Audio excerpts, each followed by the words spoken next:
በስመ አብ ወወልድ ወመንፈስ ቅዱስ አሐዱ አምላክ አሜን።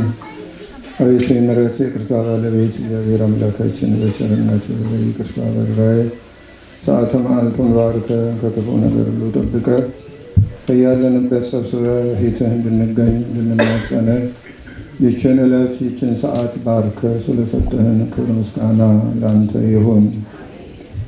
እግዚአብሔር ቤተሰቦች እንደምን ዋላችሁ? አሜን። የአምላካችን እግዚአብሔር ስሙ የተመሰገነ ይሁን። እንኳን ከዚህች ዕለት ከዚህ ሰዓት በሰላም በሕይወት አደረሳችሁ። እንግዲህ ስነበብ የዋለው ስንጸልይ የዋለው ሁሉም ትምህርት ነው። ልብ ብለን ከተከታተል ነው በመጠኑም ቢሆን ትንሽ እንመለከታለን። እንግዲህ ምንም ብዙ አዲስ ነገር አይደለም። ምናልባት በዚህ መልኩ በማቀርብበት ጊዜ ይሄ ብዙ ነገር አዲስ እንግዳ ነገር የሚሆንባቸው ሰዎች አሉ። ይሄ እንግዲህ እምነትን ካለመረዳት፣ እምነትን በአግባቡ ካለማወቅ፣ በልማድ እምነት የሚመላለሱ በመሆን ነው እንጂ መጽሐፋዊ እምነት ግን ምን አይነት እንደሆነ በመጠኑ አብረን እንመለከታለን። ሐዋርያ ቅዱስ ጳውሎስ የመረጠው ነው። ከመዝ ሊቀ ካህናት ይደልወን፣ እንዲህ ያለ ሊቀ ካህናት ይገባናል። እንግዲህ ሐዋርያውን የመረጠው በዕብራውያን 7 ቁጥር 26 ላይ ነው ያለው። ዝም ብሎ አይደለም። እንዲህ ያለ ሊቀ ካህናት ነው የሚገባን ብሎ ካለ ማንን ነው ሊቀ ካህናት ብሎ የሚጠራው? እና ይህንን በዚህ መልኩ መናገር ብዙውን ጊዜ ስህተት ይመስላቸዋል። የአምላክነትን ክብር የሚያጎል መስሎ ይሰማቸዋል። ብዙ ጊዜ ስለ ትስብእት የተነገረው ወይም ሰው ስለመሆኑ የተነገረው ነገር ብዙዎችን ሲተናነቃቸው አያለሁኝ። ትላንት ማታም አንድ ነገር አዳምጥ ነበር እና በጣም ሃይማኖቱን አፋልሶ ኢየሱስ ክርስቶስ መካከለኛ ነው ማለት ከስጋም ከመለኮትም ስለሆነ መካከለኛ የሆነው በዚህ ነው። ይሄ ፍጹም ክህደት ነው። ይሄ ፍጹም ክህደት ነው። ፍጹም አምላክ እያል በአምላክነቱም ፍጹም ነው፣ በሰውነቱም ፍጹም ነው። መካከለኛ ማለት ከዚህም ተቆንጥሮ ከዚህም ተቆንጥሮ የሆነ ነገር፣ ቅይጥ ነገር። ኢየሱስ መካከለኛ የተባለው በሰውነቱ ቅይጥ አይደለም። መለኮት ከስጋ አልተቀየጠም፣ ስጋም ከመለኮት አልተቀየጠም። ቅይጥ ነገር ማለት ነው እሱ እንደሚያስተምረው። አሁን እንግዲህ ያለውን ከመጽሐፍ ያለውን ለመሸሽ ነው። ይሄ ሰውዬ ትላንትና ማታ አዳምጥ ነበር እና ከዚህ በፊት የዛሬ ስንት ዓመት አላውቅም መልስ ሰጥቼበታለሁ እኔ በስነ ስርዓቱ። እና አንደኛው መካከለኛ ማለት ሻይና ቡናና ወተት ብሎ አስተማረ። ይሁንን እንግዲህ ቡናና ወተት እናንተ ራሳችሁ ስትመለከቱት ቡና መጀመሪያ ጥቁር ነው አይደል? እንደገና ወተት ሲገባበት ጥቁረቱ እንደያዘ ነው፣ ሌላ ከለር ነው የሚያመጣው። ባርጉት ወተትም ነጭ ነው። ቡና ከገባበትስ ወተትነቱን ለቆ ወደ ሌላ ከለር ነው የሚመጡ። ሁለቱም ተዋህደው ሌላ ከለር ነው የሚይዘው የሚገኙት። እንዲህ ነው ብሎ አስተማረ የዛሬ ስንት ዓመት።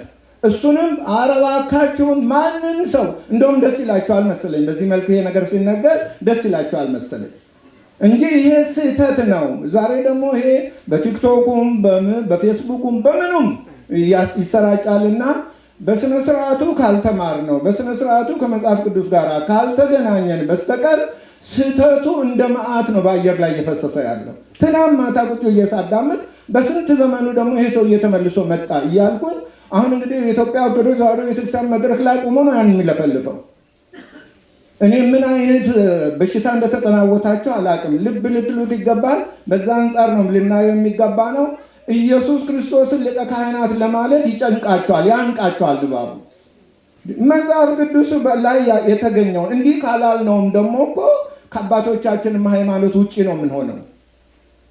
ከመጽሐፍ ውጭ ይሆናል እምነቱ ማለት ነው። ኢየሱስ ክርስቶስ ሊቀ ካህናት አይባልም ከተባለ ከመጽሐፍ ቅዱስ ውጭ ነው የምንሆነው ማለት ነው።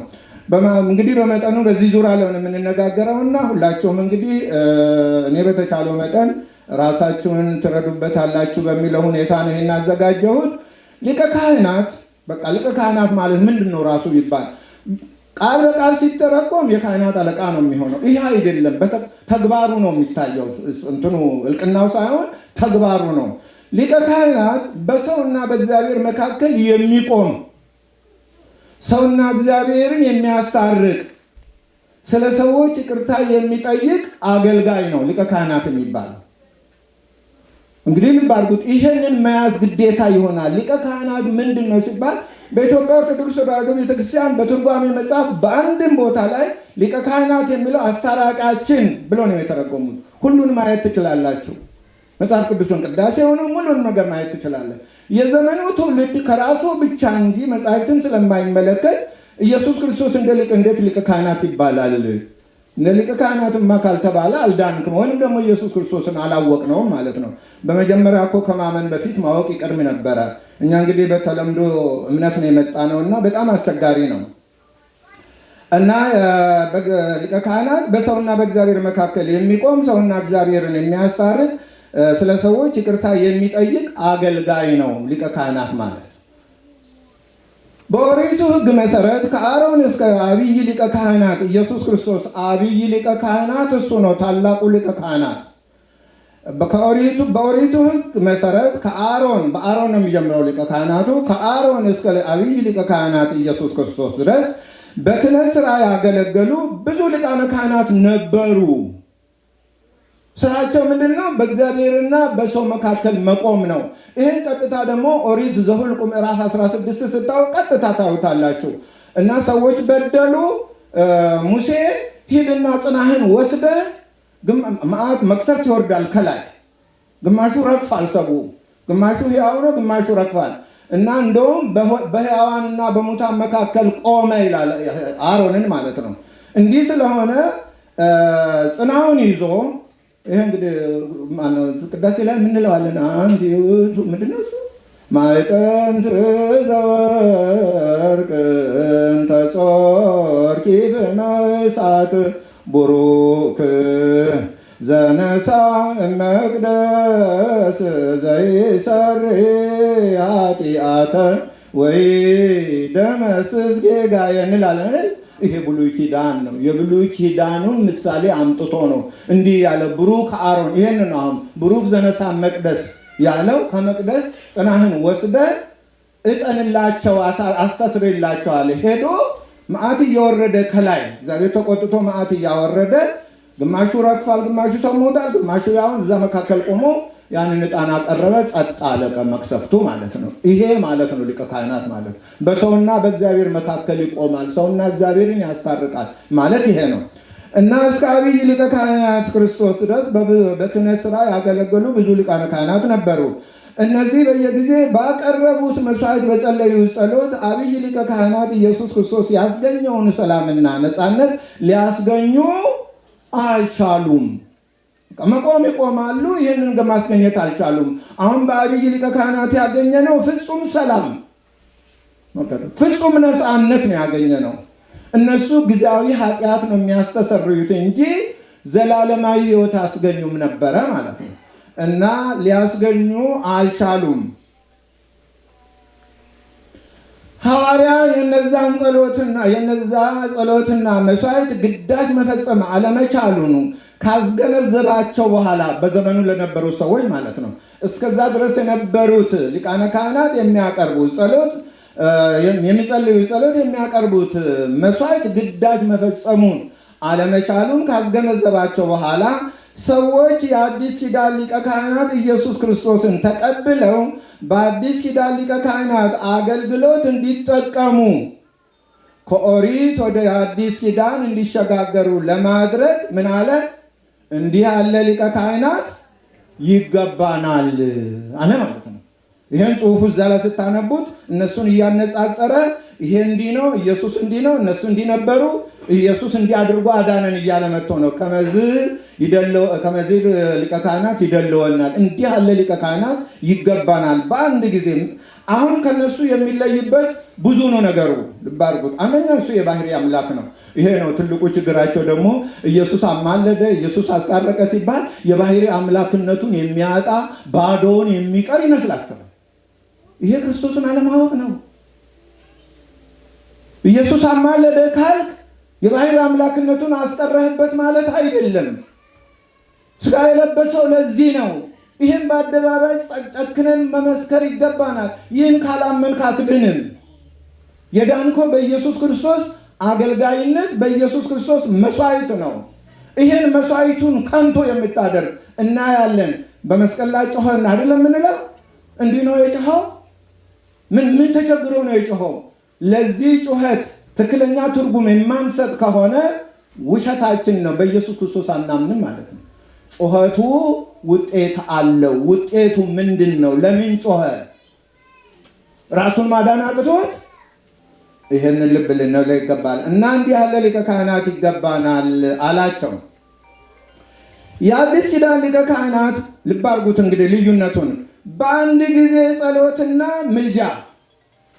ይሄ ነው ትልቁ ያልተጠናው የመጽሐፍ ቅዱስ ክፍል ያልተጠናው ይሄ ነው። ኢየሱስ ክርስቶስ በአንድ ጊዜ ጸሎትና ምልጃ፣ በአንድ ጊዜ መከራና ሞት፣ በአንድ ጊዜ መስዋዕት በእግዚአብሔርና በሰው መካከል የነበረውን የኃጢአት ግድግዳ ያፈረሰ ነው። በአንድ ቀን። ያ ማለት የዛሬ 2000 ዓመት በዕለተ ዓርብ ያደረገው ማለት ነው። እና ስለዚህ ይሄንን ክደህ ልትድን አትችልም። በሌላ መልኩም ዛሬም ይማልዳል፣ ዛሬም እንዲህ ያደርጋል አለው። ደግሞ እንዲህ ሲባል ደግሞ እነሱን ያስቆጣቸዋል። ያንን ለነዛ መልስ ሰጠን ብለው ጨርሶ ነው አላማለደም እስከ ማለት ደረሱ ማለት ነው። ለሚነሳውም አንዳንድ ጥያቄ በአግባቡ መልስ መስጠት ይገባል እንጂ በመጽሐፍ ቅዱስ ያለውን ደምስሶ የራስን ሐሳብ ተክቶ መናገር ትክክል አይመጣም። እና ይሄ ልብ አድርጉት እንግዲህ እነዛ በየጊዜው ነው በይበልጥ ሊቀ ካህናቱ በየዓመቱ ደሙን ይዞ ይገባል። በየዓመቱ ይሄ መጽሐፍ ቅዱሱ ዘርዝሮታል። ዕብራውያን 9 ላይ በደንብ አድርጎ ነው የገለጸው። እንደነዛ በየጊዜው መስዋዕት ሊያቀርብ አያስፈልገውም እና አንድ ጊዜ ባደረገው ጊዜ ፈጽሞታል። አንድ መስዋዕት ለዘላለም አቅርቦ በአባቱ ዘንድ ተቀኝቷል ማለት ይሄን ነው የምናምነው። የአንድ ጊዜን ምልጃ፣ የአንድ ጊዜን ጸሎት፣ የአንድ ጊዜን መስዋዕት የማትቀበል ከሆነ አንተ በክርስቶስ አታምንም። ከክርስቶስ ውጭ ነው የምትሆነው። እና በእግዚአብሔርና በሰው መካከል የነበረውን ግድግዳ ያፈረሰ ለብዙ ዘመናት ከእግዚአብሔር የራቀውን ሰው ወደ እግዚአብሔር ያቀረበና ያስታረቀ ነውና እንዲህ ያለ ሊቀ ካህናት ይገባናል። በየጊዜው መስዋዕት የማይሰዋ፣ በየጊዜው የማይጸልይ፣ በየጊዜው ማርልኝ ይቅር በልልኝ የማይል፣ በአንድ ጊዜ በአንድ ቀን ሰርቶ የሚጨርስ ሊቀ ካህናት ለዘላለም ለአንተም ለእኔም ነገ ለሚመጡትም። ይሄን ነው ማመን። መጽሐፍ ያስቀመጠ ይሄ ነው። እና ይገባናል አለ። ክብር ምስጋና ይግባውና እንዲህ ያለውን የአዲስ ኪዳን ሊቀ ካህናት የሾመልን ማን ነው? እግዚአብሔር። መጽሐፍ ቅዱሱ ይነግርሃል። እግዚአብሔር ማንን ነው የሾመልን? ልጁን። ምን ብሎ? ሊቀ ካህናት። መጽሐፍ ቅዱሱ ይነግረናል። እግዚአብሔርን እንስማ ወይስ እናንተን ብሏል አባቶቻችን ሐዋርያት። በኢየሱስ ስም እንዳታስተምሩ ከልክለናችሁ አልነበረምን አሉ ሊቃነ ካህናት ተሰብስበው። ዛሬ ይሰቀል ያስፍሉ ያሉ ሰዎች እሱ ካረገ በኋላ ሐዋርያት ትምህርት ሲጀምሩ በኢየሱስ ስም እንዳታስተምሩ ከልክለናችሁ አልነበረ? ደሙን ልትመልሱብን ነው አሉ። እግዚአብሔርን እንስማ ወይስ እናንተን አሉ። ዛሬም እንዲህ ነው። መጻሕፍትን እንስማ፣ እግዚአብሔርን እንስማ ወይስ በኢትዮጵያ ኦርቶዶክስ ተዋሕዶ ቤተክርስቲያን የተፈጠሩትን ፍልፈሎች ማይረቡ? በእውነት በጣም ያሳዝናል። ዛሬ መጽሐፍ ተጽፏል፣ ሁሉ ነገር አለ። መጽሐፍ ማገላበጥ ነው። ከዚህ በፊት እኮ ሐሰት ስለጻፉ ሐሰት ስለሰበኩ ያ ስብከታቸው እንዳይፈርስባቸው እኮ ነው ጥረት የሚያደርጉት፣ ሰውን ለማዳን አይደለም። ብዙ የሐሰት ካሴት አሰራጭተዋል፣ ብዙ የሐሰት መጽሐፍ ጽፈዋል። ያ እንዳይፈርስባቸው ነው ለራሳቸው የሚታገሉት እንጂ መጽሐፍ አይደለም። ሐሰት ነው የጻፉት። ይፈርሳል በእግዚአብሔር ቃል። ሐሰት ይፈርሳል። ክርስቶስ ሰው የሆነ እኮ የዲያብሎስን ሐሰት ለማፍረስ ነው። ሐሰት የዲያብሎስ ስራ ነው። እና ምንድነው? ክብር ምስጋና ይግባውና እንዲህ ያለውን የአዲስ ኪዳን ሊቀ ካህናት የሾመልን እግዚአብሔር ነው። አሁን ስትደርሱበት እናያለን እግዚአብሔር እንደሾመው። ለአድኅኖተ ዓለም በእግዚአብሔር የተመረጠና የተሾመው ሊቀ ካህናት ኢየሱስ ክርስቶስ ሰውን ለማዳን ስለ ሰው ሕይወት በዘመነ ሥጋዌ ያደረገው የክህነት አገልግሎት ሊቀ ካህናት ብለናል አይደል? ሊቀ ካህናት ስም ብቻ አይደለም፣ በአገልግሎት ነው። በይበልጥ እኮ እሱ ቤተ መቅደስ ገብቶ እንደነሱ መስዋዕት አልሰዋም፣ ምን አላደረገም። በዕለተ ዓርብ ያደረገው ነው ቤተ መቅደስም ተብሎ የሚጠራ። በሰው እጅ ባልተሰራችሁ በሰው እጅ ወደ ተሰራችሁ አልገባም፣ በሰው እጅ ወደ አልተሰራችሁ ነው የገባው የሚል ነው የተጻፈው ንባብ። ይሄ እሱ የተሰቀለው በቀራንዮ ነው። መስዋዕቱ ተቀባይነት ያገኘው ደግሞ በሰማያዊ አባት ዘንድ ነው። በዚህ ምክንያት ነው እንጂ ክርስቶስ በዛን ዕለት ከመስቀል ላይ ወርዶ ወደ ሰማይ ወጥቶ መስዋዕት አላቀረበም። መስዋዕቱም እንዲህ መሰቀል እኮ ነው፣ ሌላ ነገር አይደለም። ይሄ ያልገባን ብዙ ሰዎች አለን እና ሰውን ለማዳን ስለ ሰው ሕይወት በዘመነ ሥጋዌ ያደረገው የክህነት አገልግሎት በቅዱሳት መጽሐፍ ተገልጧል እና ቅዱሳት መጽሐፍትን እንመለከታለን። ይህን ሳትማሩ አትሄዱ። ዝም ብላችሁ መድኃኒዓለም እንዲያዳነን እንዲያደረገን በሚለው ብቻ አይሰራም። ዛሬ ብዙ ችግር አለ በዓለም ላይ። እሺ እንመለከታለን። ወአምሃለሁ በመዋዕለ ሥጋሁ ጸሎተ ወሲለ በዐቢይ ገአር ወበአንብዕ ሀበ ዘይክል አድኅኖቶ እሞት ወሰምዖ ጽድቆ። እርሱ መጽሐፍ ቅዱስ ነው። ይሄ ጥቅስን ተመልከት። ምንም ያጨመርኩትም የቀነስኩትም ነገር የለ። ለምንስ እጨምራለሁ? ለምንስ እቀንሳለሁ? ያለውን መቻመንበትና እርሱ ይላል። እርሱ ማን ነው? ማን ነው እርሱ የተባለው? ይሄ ተውላጠ ስም ነው ታውቃላችሁ። እርሱ ብሏል። ማን ነው ይሄ እርሱ የተባለው? ዐቢይ ሊቀ ካህናት ኢየሱስ ክርስቶስ። እርሱ ስጋ ለብሶ በዚህ ዓለም በነበረበት ጊዜ፣ ሌላው ቀርቶ ስጋ ለብሶ በሚልበት ጊዜ ስጋ የለበሰ የሆነ ነገር አይታይም። እንዲሁ ዝም ብለህ ስጋ ብቻ እኮ አይደለም። ስጋ ለብሶ ካለ ይሄንን ነገር ይሄ እዚህ ጋር ተቀምጧል አይደል? ይሄን ባለብሰው የሆነ ነገር እዚህ ውስጥ አለ አይደል? ለበስኩት። ስጋ ለብሶ ካለ መለኮት ስጋ ለብሶ አካላዊ ቃል ስጋ ለብሶ እያለ ነው። ከስጋ ውጪ ስጋ ብቻ አታድርገው ያንን አካል ማለት ነው። ስጋ ለብሶ ካለ ስጋ የለበሰው ማን ነው? በመጀመሪያ ስጋ የለበሰው አካላዊ ቃል ነው። የማይታየው የማይዳሰሰው ዘመን የማይቆጠርለት ብሎ የመዋዕል የሆነው አካል ነው። ምን የሆነው? ስጋ የለበሰው። ስለዚህ ስጋ በለበሰበት ዘመን ማለቱ ነው። እንግዲህ አሁንም ስጋ የለበሰው በሚለው አሁንም እንደለበሰው ነው። ስጋውን አላወለቀም፣ አያወልቀውም። እስከ ወአልቦ ማኅሌት ለመንግስቱ አይደለም፣ ለመንግስቱ ፍጻሜ የለም አይደለም እንለው ያ። ስለዚህ እስከ መቼም አያወልቁም። ግን በምድር በነበረበት ዘመን ለማለት ነው ስጋ ለብሶ በሚለው ማለት ነው እንጂ ስጋን አሁን አውልቋል ለማለት አይደለም። እርሱ ስጋ ለብሶ በዚህ ዓለም በነበረበት ጊዜ አለ ምን ሆነ? በታላቅ ጩኸትና እንባ። ይህን እንግዲህ ይህን ትክደዋለህ? ስለማን ጮኸ? ስለማን አነባ? እና እንባ ከሞት ሊያድነው አይደለም። ይሄ መጽሐፍ ቅዱስ ነው። ይሄ የሚጎረብጥ ከሆነ የራሱ ጉዳይ። ዝም ብሎ ሳያምን ገብቶ በቃ እንደው መከራ ያሳያል። እና ሊያድን ወደሚችለው ምን አደረገ? ይኸው ጸሎትና ምልጃን አቀረበ። ኢየሱስ ክርስቶስ ከሰማያት የወረደው ይህን ሊሰራ ስለሆነ፣ ስጋን የለበሰው ይህን ሊያከናውን ስለሆነ እና ከጸሎትና ምልጃን አቀረበ፣ ጽድቁንም ሰማው አለ። ጸሎቱ መልስ ሰጥቶታል። መልሱን ሰምቷል። ጸሎቱ በአየር ላይ ፈሶ የቀረ ነገር አይደለም። ጸሎቱ ውጤቱን አሳይቷል እና ሰማ። ዕብራውያን 5 ቁጥር 7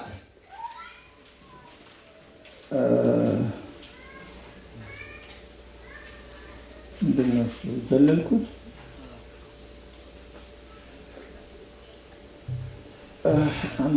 አንዳንድ ጊዜ ችግር አለ ራሴ አንድ ወደፊት አንድ ወደ ኋላ እያደረኩ ነው የሚሰጠው።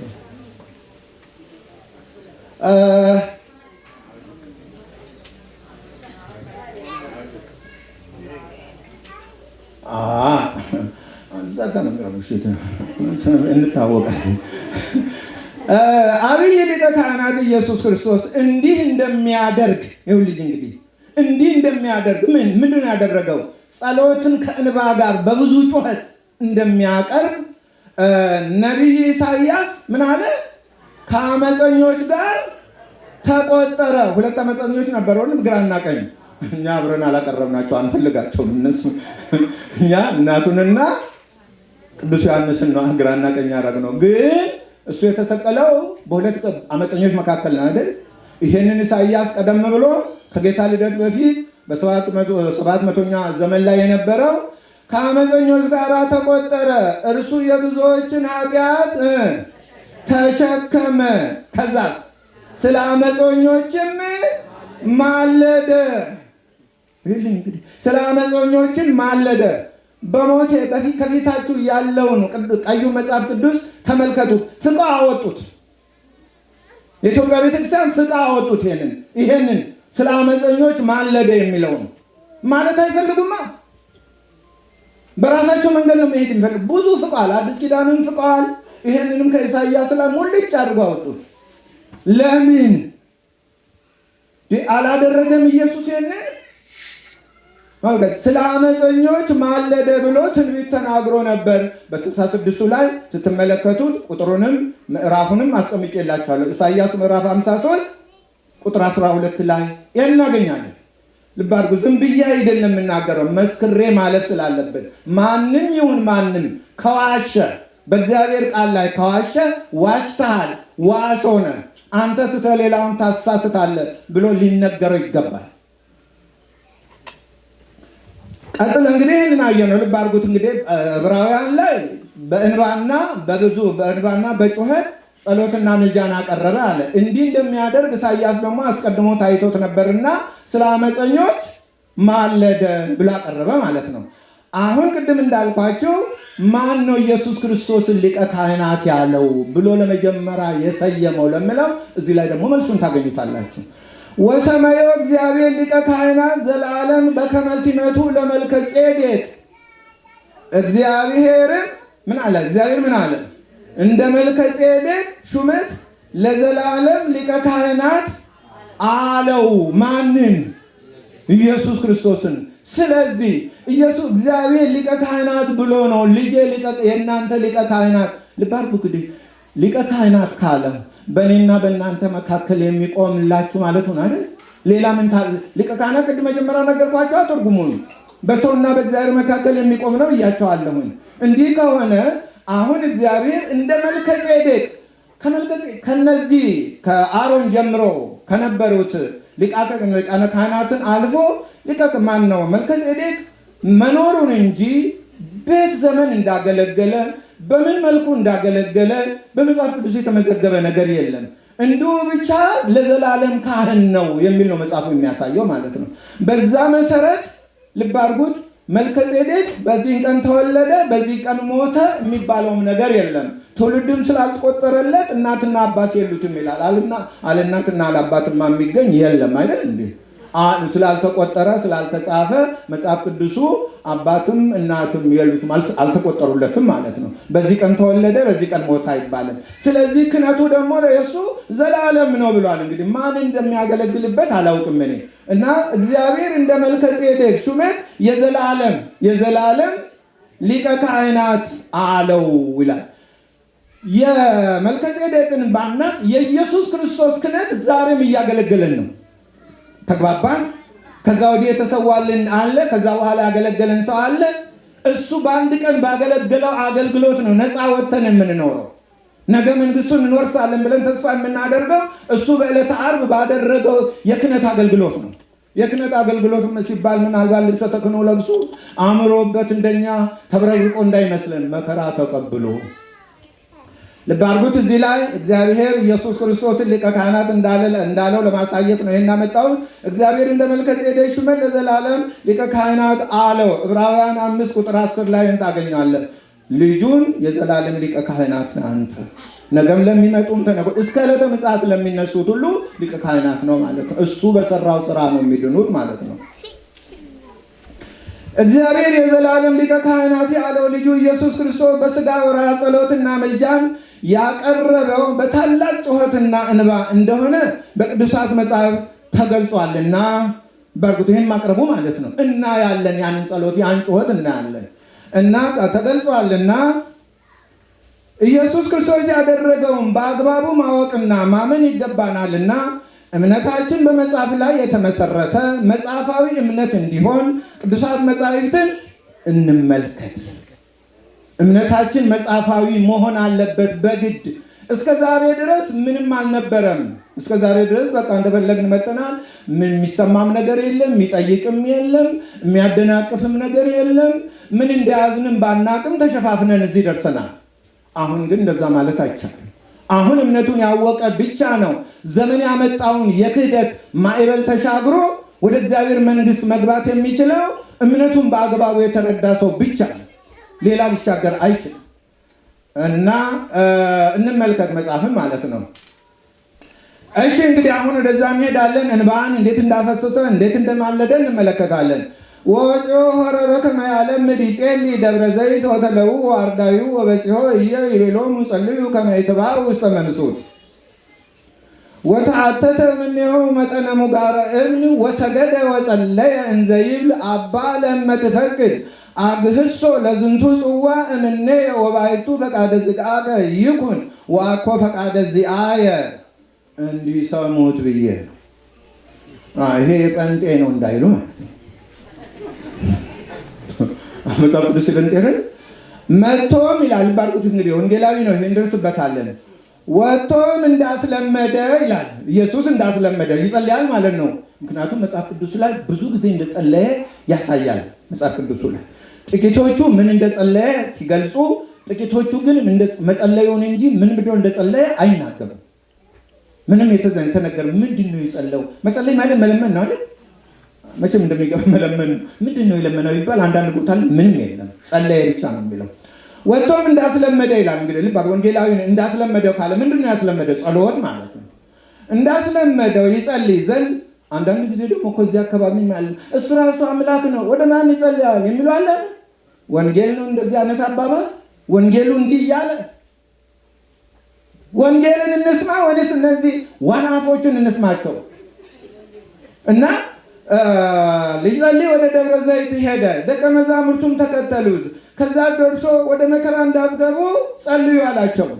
ይሄ እንግዲህ ሐሙስ ማታ መሆኑ ነው። ልብ አድርጎ የድንጋይ ውርወራ ያህል ከነርሱ ፈቀቅ ብሎ ምን ሆነ? እየሰገደ ዛሬ እናንተ ኪርያላይሶን እንዳላችሁ እየሰገደ። ማን ነው ሰጋጁ? ኢየሱስ ክርስቶስ። መስገዱ አምላክነቱን ያስቀርበታል። ይሄንን ነው እና መጸለዩ እንባ ማንባቱ አምላክነቱን ያስቀርበታል? አያስቀርበትም። እነዚህ ሳይገባቸው ቀርቶ ዝም ብለው ተነስተው ወንጌል እንሰብካለን ብለው ሐሰት ይሰብካሉ። እና እየሰገደ ጸለየ፣ እንዲህም አለ፣ አባት ሆይ ብትፈቅድስ ይህን ጽዋ ምን አድርገው ከኔ አሳልፈው። በእርግጥ እንግዲህ ሐሙስ ሌሊት ሲጸለይ ያደረው ይሄ ነው። እያው አምላክ ነው መቼም በሱ ላይ እንዲህ ብሎ መናገርም አይገባም እንጂ እያዋሸነ የውሸት ጸሎት ነው የሚጸለየው። ይሄን እንግዲህ ይህን ጽዋ ከኔ አሳልፈው አለ። ምን ጽዋ ኖሮበት ነው? የምን ጽዋ ነው? ጽዋ እንደሆነ ሞት ነው። ልብ አድርጉት። ምን ዕዳ ነበረበት እንዴ? የእነ አልዓዛርን ሞት ያሳለፈው ማን ነው? ከ4 ቀን በኋላ ሞታቸውን ያሳለፈው የመበለቲቷን ልጅ ተነስ ልጅ ብሎ ያስነሳው ማን ነው? ሞትን ያሳለፈው እሱ አይደል እንዴ? አሁን ግን እዚህ ሆነው ይቺ ጽዋ ከኔ ትለፍ አለ። እውነት ከራሱ ሞትን ማሳለፍ ፈርቶ አባት ያሳልፍልኝ እያለው ነው? ሊሆን አይችልም። ግን ያለበት ምክንያት አለው። ዝም ብሎ አይደለም ያለው። አሳልፈው፣ ነገር ግን ያንተ ፈቃድ ይሁን እንጂ የኔ ፈቃድ አይሁን። ቀጠለና ልባርክ እንግዲህ የሚያበረታታው የእግዚአብሔር መልአክ ከሰማይ ታየው። ለማን? የመላእክት ፈጣሪ መልአክ ሊያበረታታው ከሰማይ ታየ ይላል። ለማን ነው የታየው? ለኢየሱስ። ኢየሱስ ለዛ መልአክ ምኑ ነው? ፈጣሪው ነው፣ የሚያመልከው ነው። ባድር የሚያበረታታው የእግዚአብሔር መልአክ ከሰማይ ታየው። ወንጌሉ እንዲህ ነው የተጻፈው። በዚህ ላይ ለሱ እርዳታ የመጣ አይደለም። እንደውም የሚያበረታታው አለ እንጂ አበረታታው አላለም ይላል መተርጉማን። ወደም ያበረታታው አላለም። ለዛውም ደግሞ መልአክ የሚያበረታታው አይደለም። እሱ መልአክን ያበረታል እንጂ እሱን የሚያበረታ የለም። እና ለማንኛውም እናንተም እንዲህ ከጸለያችሁ የሚያበረታታ ለኛ መልአክ ይገባል። መልአክ አይደል? አዎ፣ ለእንዲህ ከጸለያችሁ ይላክላችኋል ማለት ካልሆነ በስተቀር እርሱን የሚያበረታታ መልአክ የለም። እና ከሰማይ ታየው። ከዛ በኋላ ፈራ አለ። ማን ነው የፈራው? ኢየሱስ ፈራ። መላልሶም ጸለየ። ላቡም በምድር ላይ እንደሚወርድ እንደ ደም ነጠብጣብ ሆነ። ይህ ምን ያሳያል? ምንም ቦታ አትሰጠውም ለዚህ እንዲህ ላቡ ተለይቶ ደም መስሎ እስኪወርድ ድረስ። ይሄ ምን ያህል እንደተጨነቀ እንዲህ ተጨንቆ ነው እኛን ነፃ ያወጣን። ለዚህ ነው ከመዝኬ ሊቀ ካህናት ይደልወነ፣ እንዲህ ያለ ሊቀ ካህናት ይገባናል ያለው። እንዲህ አድርጎ ነፃ የሚያወጣ ማለት ነው። እንዲህ አድርጎ ነው ነፃ ያወጣንና ይሄንን ከካድክ ክርስቶስ ማነው እግዚአብሔር አምላክ ሰው ሆነ ማለትን ክዳ። ምንድነው ይሄ? ማቴዎስ ማነው ይሄ? ወንጌል ሉቃስ 22 ቁጥር 39 እስከ 44 ዛሬ አትሄዱ። ይቀጥልና ወጊዜ ተሰዓቱ ሰዓት ጸርሐ ኢየሱስ በአብይ ቃል እንዘ ይብል ኤሎሄ ኤሎሄ ላማ ሰበቅታኒ ወዝውቱ ብሂል አምላኬ አምላኬ ለምን ታደገኒ።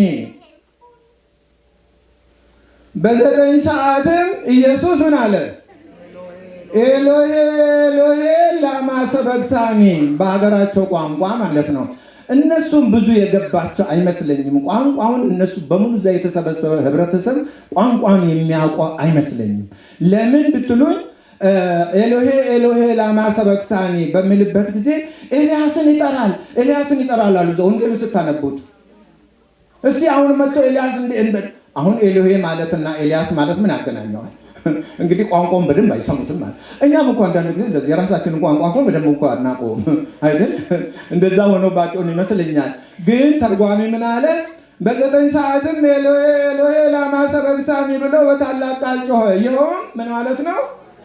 አምላኬ አምላኬ ለምን ተወኝ ማለት ነው። ማን ነው እንዲህ ያለው? አምላኬ አምላኬ ለምን ተውከኝ ያለው ማለት ነው ኢየሱስ ክርስቶስ። ኢየሱስ ክርስቶስ አምላክ አለው የለውም?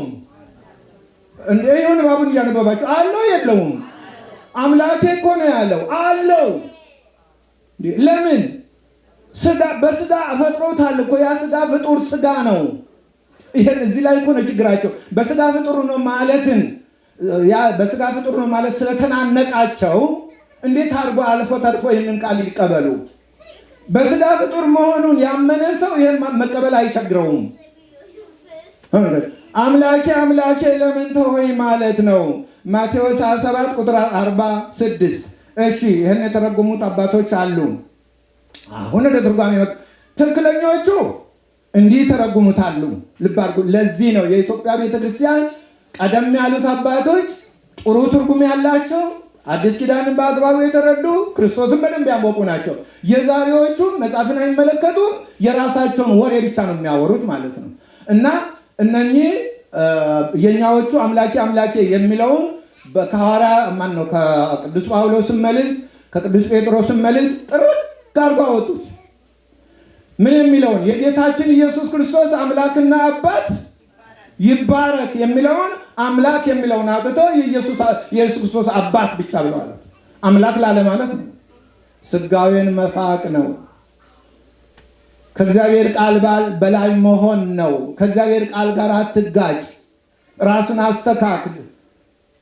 እና ምን አለ ቤተክርስቲያን አባት ነው ይሄ ምንትኑ አጽሐቆ ምንትኑ አጽሐቆ ይበል ጊዜ አምላኬ አምላኬ ለምን ታደገኒ። ዛሬ አለ ማለት ዛሬ ነው። ዛሬ ማለት እንግዲህ በዛን እሱ በጮህበት ቀን ማለት ነው።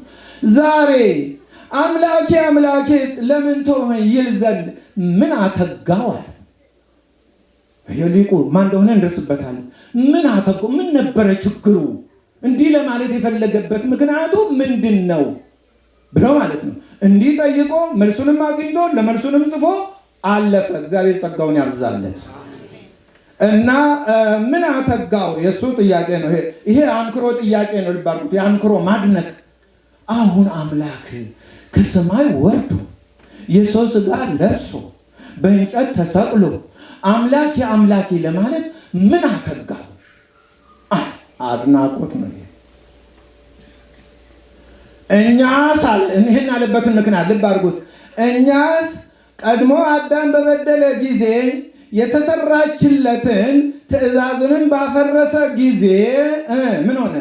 እግዚአብሔር የሰውን ባህሪ ከእርሱ አርቆት ነበርና ለምን ታውከኝ አይደል? አምላኬ አምላኬ ለምን ታውከኝ አይደል ነገሩ እና አርቆት ነበርና በፍዳ ተይዞ ሞት ድል ነስቶት ነበርና ስለዚህ እግዚአብሔር የእኛን ባህሪ ወደ አለመለወጥ ሊመልሰው ወደደ አለ። ምን በማለት በዚህ ነው እንግዲህ ለምን ታውከኝ ተቀበለኝ ነው አይደል? ወደ ነበርኩበት መልሰኝ እሱ እኮ ነው ያለው። እና ሊመልሰው ወደደ። ወደደና ምን አደረገ? የመጀመሪያው ስራው ተቀዳሚ ተከታይ የሌለው የእግዚአብሔር ቃል ወደዚህ ዓለም መጣ አለ። ምን ለማድረግ? እግዚአብሔር አዳምን ወደ ነበረበት ለመመለስ፣ ወደ ነበረበት ከራሱ አርቆት ነበርና ወደ ራሱ ለመመለስ፣ ቤተሰብ ለማመስገን፣ ከማህበረ መላእክት ሊደምረው ማለት ነው። ወደዚህ ዓለም መጣ። ከአብርሃም ባህሪም ሥጋን ነሳ። ምን ሊያደርግበት? አምላኬ አምላኬ ሊልበት። ይሄ ነው አምላኬ አምላኬ ሊልበት።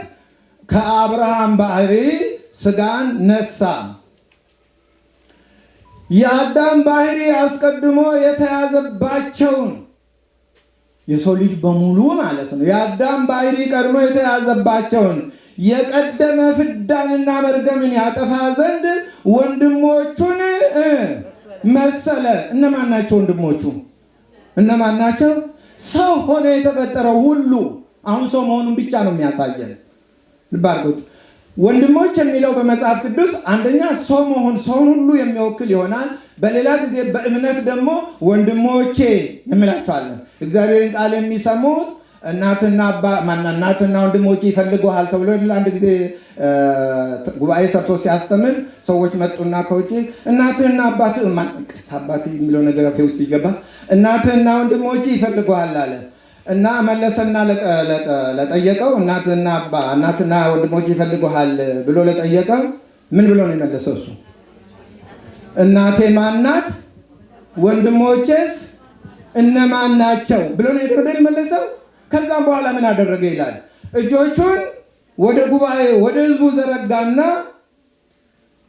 እናቴም ወንድሜም ወንድሞቼም እህቶቼም የእግዚአብሔርን ቃል የሚሰሙ እነዚህ ናቸው አለ ማለት ነው። በዚህ ደረጃ ቅድም ወንድሞቹን መሰለ ከሚለው ለየት ይሆናል ማለት ነው። ይሄ ያ በዘር ሥጋ መልበሱን ነው የሚያሳየው። ይሄ ደግሞ ወንድሞቼ የሚለው እምነትን ነው የሚያሳየው ማለት ቃሉን ሰምቶ። ስለዚህ በሁለት መልኩ ነው ወንድሞች በመጽሐፍ ቅዱስ የሚታየው ለማለት ፈልጌ ነው። ወንድሞቹን መሰለ። መድኃኒታችን እንደኛ ነፍስን ሥጋን በተዋሃደ ጊዜ እርሱን በመክዳታችን እግዚአብሔር ከእርሱ ለይቶን ከነበርን አመጣው። ከነበርን ከኛ እንደ አንዱ ይኸውልሽ እንግዲህ አመጣው። አየኸው? ከኛ እንደ አንዱ ራሱን ቆጠረና እንግዲህ ራሱን ቆጠረና በዚህ አነጋገር በአዳም ሕግ ማፍረስ ምክንያት ያገኘንን ፍዳ ያጠፋ ዘንድ ያን ጊዜ ስለ ባህሪያችን ይህንን ቃል ምን አለ? አምላኬ አምላኬ ለምን ተውኸኝ? ያ ጥያቄ ለኛ ነው ማለት ነው። እንዲህ አድርጎ ነው ያስታረቀን እንጂ እሱ ምንም የሚሻው ነገር ኖሮት አይደለም። እኛንን የተተው ነው። ስለዚህ እኛን ሥጋ ለብሶ ክህነቱ ለእኛ ስለሆነ እኛን ለማገልገል አምላኬ አምላኬ አለ እንላለን፣ ትርጉም እንሰጣለን። እና ይሄ ትክክለኛ ትርጉም ነው። ምክንያቱም እርሱ ምን የሚፈልገው ነገር የለም። እርሱ የማንን ማዳኝነት አይፈልግም። እኛን ለማዳን ግን እንዲህ ማለት ስለነበረበት፣ እኛን ወክሎ መስራት ስለነበረበት እኛን ወክሎ እንዲህ አለ ይላል ሊቁ።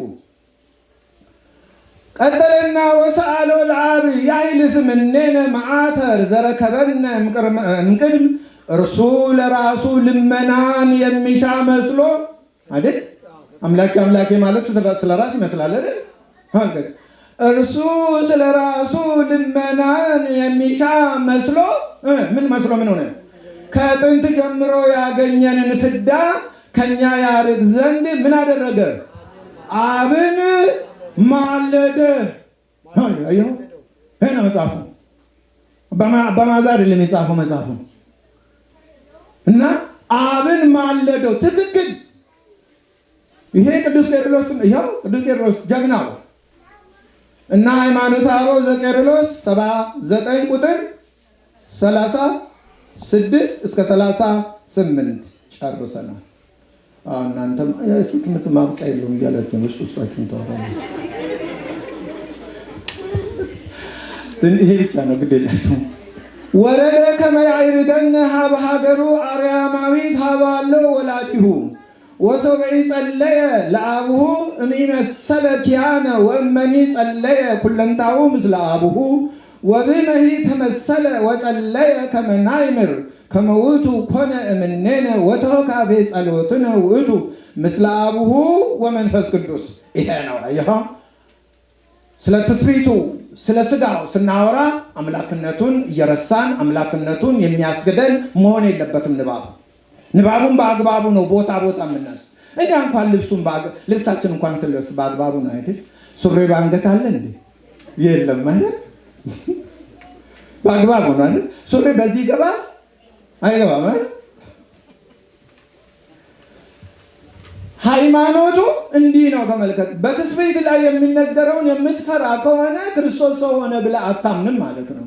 በትስብእት ላይ የሚነገረውን በምትሰማበት ጊዜ አምላክነቱ ተረሳ፣ ከአምላክነቱ ተራቆተ፣ ዝቅ አደረጉት ብለህ አትቀባጥር። አምላክነቱን አይነሳውም ይሄ እና ይሄንን አማርኛውን ብለን እናበቃለን። አባቱ ወዳለበት ወደ ሰማያዊ ሀገሩ ያወጣን ዘንድ ምን ሆነ? ወረደ። ማን ወረደ? አምላክ ከሰማይ ወረደ፣ ሰው ሆነ። ወደ አባቱ ባይጸልይስ?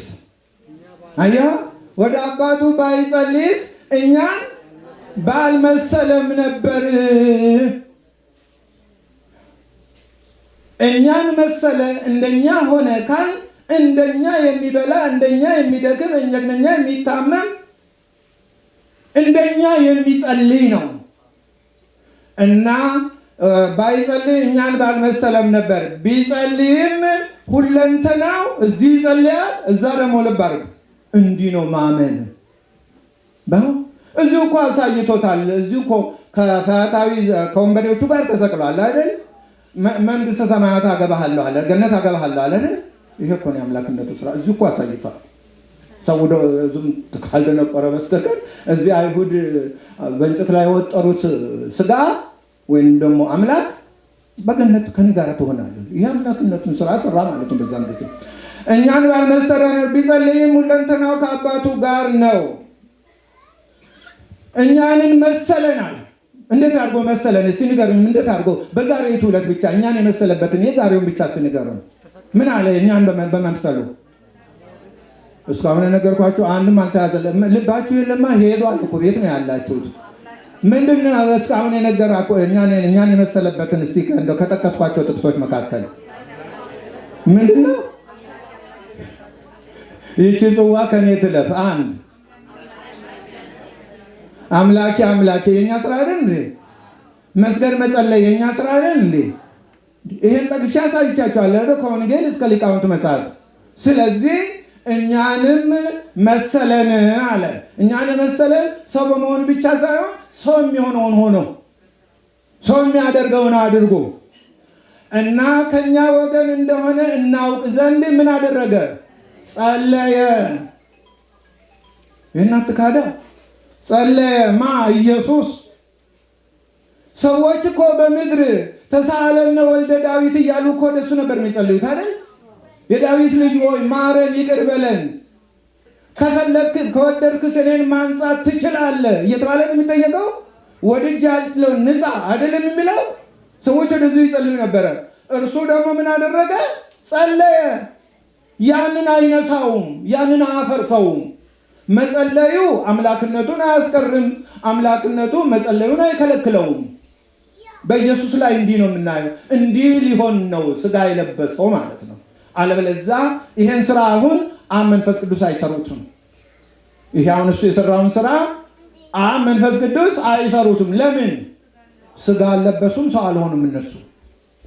እና ጸለየ ከአብ ከመንፈስ ቅዱስ ጋር ጸሎታችንን የሚቀበል ነው። እዚህ ጸለያል። እኛም ዛሬ ኪርያላይሶን ጌታ ሆይ ማረን፣ ይራራልን፣ ይቅር በለን ስንል ቆየናል። ይህንንም ይቀበላል፣ ያን ጊዜም ይቀበላል። ያን ጊዜም እኮ ተቀበለ አይደል እንዴ? ተዘከረን የጊዜ ዓመት መንግስት ካለ እኮ መንግስተ ሰማያት በማስገባት ወይም ገነት በማስገባት የሥላሴ የአንድነት ስራ ነው። አንዱ ከአንዱ ተለይቶ አይሰራም። ያን ስራ ገነት በማስገባት ማለት ነው። እና ማን ነው ይሄንን አለው? ባስሌዮስ ነው። ባስሌዮስ ዘአንጾኪያ ነው። ይሄ ሁለት ባስሌዮሶች አሉ። ይሄ ዘአንጾኪያ ነው። ሃይማኖተ አበው ዘባስሌዮስ 96 ቁጥር 56 እስከ 57 የጨረስን ይመስለኛል። ይሄውን አይደል ተብሎን እንጂ ይበቃል ብሏል እሱ። እንግዲህ ከተረዳችሁኝ ይሄ ነው። ምክንያቱም የምንሰማውን ያየነውን በወንጌል የምናገኘውን ከኛ በፊት የነበሩት አባቶች በሚገባ አብራርተዋል። ዛሬ ደግሞ የሚያደናግሩም አሉ። ከሚያደናግሩ ተጠብቀን መጻሕፍት ያስቀመጡትን አባቶች ያኖሩትን ተመልክተን ልንድን ይገባናል። ዛሬ ዓለምን ለቀን ከመሄዳችን በፊት ነው እምነታችንን መጽሐፋዊ ማድረግ የሚገባን። ዓለምን ለቀን ከሄድን በኋላ እምነታችንን ሕይወታችንን ማስተካከል አንችልም። ስለዚህ እግዚአብሔር በዚህ መልኩ ሊቀ ካህናት ሆኖ ኢየሱስ ክርስቶስ ከሰማያት ወርዶ የእኛን ሥጋ ተዋህዶ ሊቀ ካህናት ሆኖ ነፃ ስላወጣን ክብር ምስጋና ለሱ ይሁን። ያስተማረን የመከረን ይችን ሰዓት ባርኮ የሰጠን ጌታ ክብር ምስጋና ለሱ ይሁን። አሜን። አውራ ያሰማል።